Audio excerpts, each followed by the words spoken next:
Langkah Don terasa semakin berat, bukan hanya karena lorong yang licin, tapi juga karena rasa tegang yang menekan dadanya.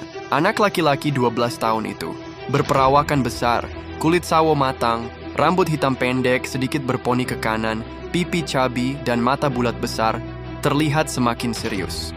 Kaos merah kerah bulatnya mulai menempel di tubuhnya, celana panjang biru tua ternoda debu merah dari dinding, dan sneakers putih bergaris merahnya kini dipenuhi bercak kotoran lembab.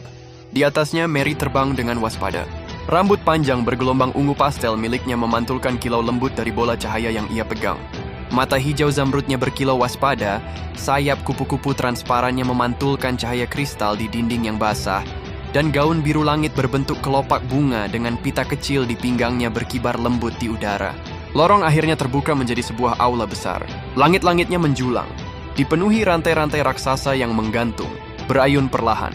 Di tengah aula, berdiri sosok tinggi berzirah hitam kusam, wajahnya tersembunyi di balik helm berbentuk tengkorak burung gagak.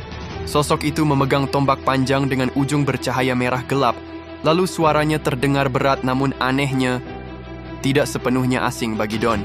"Kau mirip sekali dengan dia." Don mengerutkan kening. "Dia siapa?" Penjaga itu menundukkan kepala sedikit. "Penjaga cahaya terakhir, ayahmu." Mary terbang mendekat, matanya membesar. "Don, ini tidak mungkin. Kalau dia benar-benar tahu ayahmu berarti...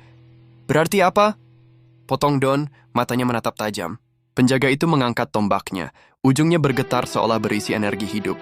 "Tugas ayahmu adalah menjaga agar buku itu tidak pernah jatuh ke tangan penguasa kegelapan. Tapi, ia gagal, dan aku, yang dulu bersamanya, memilih untuk tinggal di sini, sebagai bayaran atas kesalahan kami." Don menggenggam cermin kecil ayahnya lebih erat. "Kalau kau mengenal ayahku, kenapa kau berdiri di hadapanku sekarang menghalangi?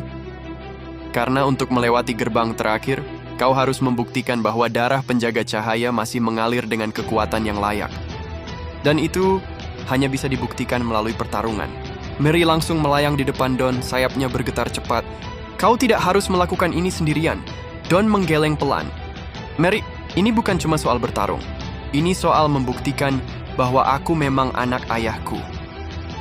Penjaga itu menghempaskan tombaknya ke tanah, memunculkan gelombang energi yang membuat lantai bergetar hebat. Simbol merah di dinding aula mulai menyala, dan udara dipenuhi percikan cahaya hitam.